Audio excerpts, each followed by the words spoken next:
ബംഗളൂരുവിൽ RSS അഖിലഭാരത പ്രതിനിധിസഭയ്ക്ക് തുടക്കമായിട്ടുണ്ട്. സംഘത്തിന്റെ പ്രവർത്തനങ്ങളും അത് സൃഷ്ടിച്ച സാമൂഹ്യ പരിഷ്കരണങ്ങളും പ്രതിനിധിസഭയിൽ വിശദമായി ചർച്ച ചെയ്യുമെന്ന് RSS സഹസർക്കാരി CR മുകുന്ദ് പറഞ്ഞു.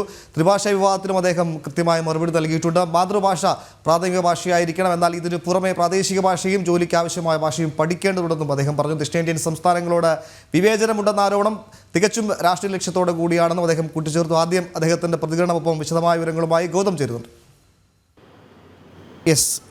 ഗൗതം, കഴിഞ്ഞ കുറേ ദിവസങ്ങളായി ഭാഷാ വിവാദം, പ്രത്യേകിച്ച് തമിഴ്നാട്ടിൽ ഉൾപ്പെടെ ഭാഷാ വിവാദം, ഒപ്പം കർണാടകത്തിലൊക്കെ ഭാഷാ വിവാദം ഇങ്ങനെ കത്തി നിൽക്കുകയായിരുന്നു. അതിൽ കൃത്യമായ മറുപടി, RSSന്റെ മറുപടി എന്താണ് എന്ന് പലപ്പോഴും നിന്ന് ചോദ്യമുണ്ടായിരുന്നു. കൃത്യമായ മറുപടി സർക്കാരിൻ്റെ ഭാഗത്തു നിന്ന് എത്തിയിരിക്കുന്നു. ഗൗതം.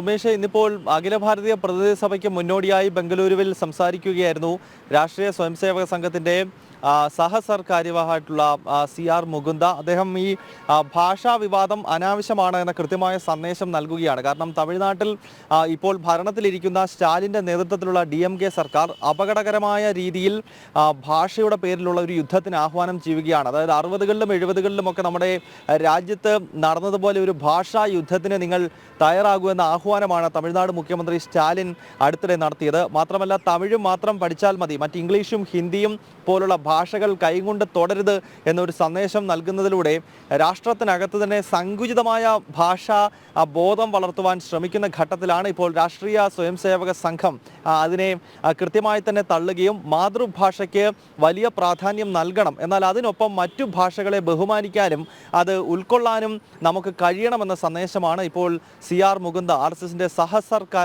സഹസർക്കാര്യവാഹ ഇപ്പോൾ വ്യക്തമാക്കിയിരിക്കുന്നത്. എന്തായാലും ഭാഷാ നയം നേരത്തെ തന്നെ RSS വ്യക്തമാക്കിയിട്ടുള്ളതാണ്. മാതൃഭാഷയ്ക്ക് വലിയ പ്രാധാന്യം നൽകണം, പഠനം ഉൾപ്പെടെയുള്ള കാര്യങ്ങളിൽ മാതൃഭാഷ കൃത്യമായി അതിലൂടെ വേണം നടത്താൻ. പക്ഷേ അതിനൊപ്പം തന്നെ മറ്റു ഭാഷകൾ എന്ന് പറയുമ്പോൾ ഭരണഘടനയിൽ ക്ലാസിക്കൽ പദവി നൽകിയിട്ടുള്ള ഭാഷകൾ മാത്രമല്ല, മറിച്ച് എല്ലാ തരത്തിലുമുള്ള ഭാഷകളെ, പ്രത്യേകിച്ച് വനവാസി സമൂഹം ഉൾപ്പെടെ സംസാരിക്കുന്ന ഭാഷകളെ സംരക്ഷിക്കേണ്ടതുണ്ട്. ലോകത്തിലെ എല്ലാ ഭാഷകളെയും സംരക്ഷിക്കണം, ഒപ്പം മറ്റു ഭാഷകളെ ബഹുമാനിക്കാനും നമ്മൾ പഠിക്കണമെന്ന സന്ദേശമാണ് RSS മുൻപും ഭാഷാ നയമായി സ്വീകരിച്ചിട്ടുള്ളത്. അതിൻ്റെ ഒരു ആവർത്തനം ഈ ഘട്ടത്തിൽ ഒരിക്കൽ കൂടി നൽകുകയായിരുന്നു RSSന്റെ സഹസർക്കാർ ഉമേഷ്.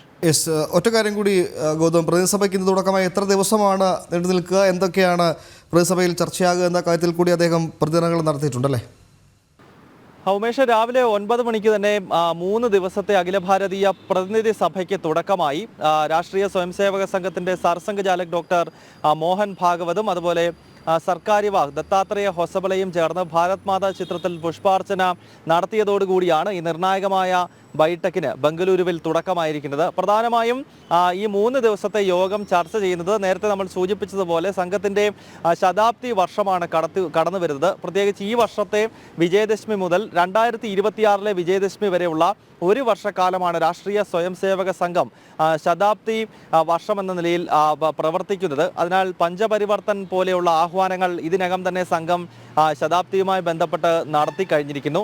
ഒപ്പം ശാഖകളുടെ പ്രവർത്തനം കൂടുതൽ സ്ഥലങ്ങളിലേക്ക് എത്തിക്കുന്നതുമായി ബന്ധപ്പെട്ട കാര്യങ്ങൾ. അപ്പോൾ ഈ ശതാബ്ദി പൂർത്തീകരണ വർഷത്തിൽ അടുത്ത ഒരു വർഷം നടപ്പാക്കേണ്ട പ്രവർത്തനങ്ങൾ സംബന്ധിച്ചുള്ള ഒരു രൂപരേഖ തയ്യാറാക്കലാണ് ഇന്ന് ആരംഭിച്ചിരിക്കുന്ന ഈ അഖില ഭാരതീയ പ്രതിനിധി സഭയുടെ ഏറ്റവും പ്രധാനപ്പെട്ട അജണ്ട. 2 പ്രമേയങ്ങൾ അവതരിപ്പിക്കുന്നതിൽ ഒന്ന് ഈ സംഘത്തിൻ്റെ 100 വർഷത്തെ വിവരിക്കുന്നതായ ഒരു പ്രമേയമുണ്ടാകും. കാരണം 925 ഡോക്ടർ കേശവ് ബലിറാം ഹെഡ്ഗേവാർ നാഗ്പൂരിൽ നിന്നും ആരംഭിച്ച് ഇപ്പോൾ ഈ 100ാം വർഷത്തിലേക്ക് എത്തി നിൽക്കുന്ന ഘട്ടത്തിൽ സംഘം ഏതൊക്കെ വഴികളിലൂടെ എത്തിയാണ് ലോകത്തിലെ ഏറ്റവും വലിയ സാംസ്കാരിക സംഘടനയായത്, ഏതൊക്കെ വിഷയങ്ങളിൽ സംഘം ഇടപെട്ടു, പ്രത്യേകിച്ച് ഭാരതത്തെ ഐക്യത്തോടുകൂടി നിലനിർത്തുന്ന കാര്യത്തിൽ RSS വഹിച്ചിട്ടുള്ള പങ്ക്, ഈ കാര്യങ്ങളൊക്കെ വിശദീകരിക്കുന്ന ഒരു പ്രമേയമുണ്ടാകും. ഒപ്പം ബംഗ്ലാദേശിലെ ഹിന്ദു വിരുദ്ധ കലാപം അല്ലെങ്കിൽ ന്യൂനപക്ഷ വിരുദ്ധ കലാപം, അവിടെ ഹിന്ദുക്കളും ക്രൈസ്തവരും ഒക്കെ അടങ്ങുന്ന മതന്യൂനപക്ഷങ്ങൾക്ക് നേരെ ഇസ്ലാമിസ്റ്റുകൾ നടത്തിയ കലാപം സംബന്ധിച്ചുള്ള ഒരു പ്രമേയമുണ്ട്. അങ്ങനെ 2 പ്രമേയങ്ങൾ ഈ 3 ദിവസത്തെ അഖില ഭാരതീയ പ്രതിനിധി സഭയിൽ അവതരിപ്പിക്കും.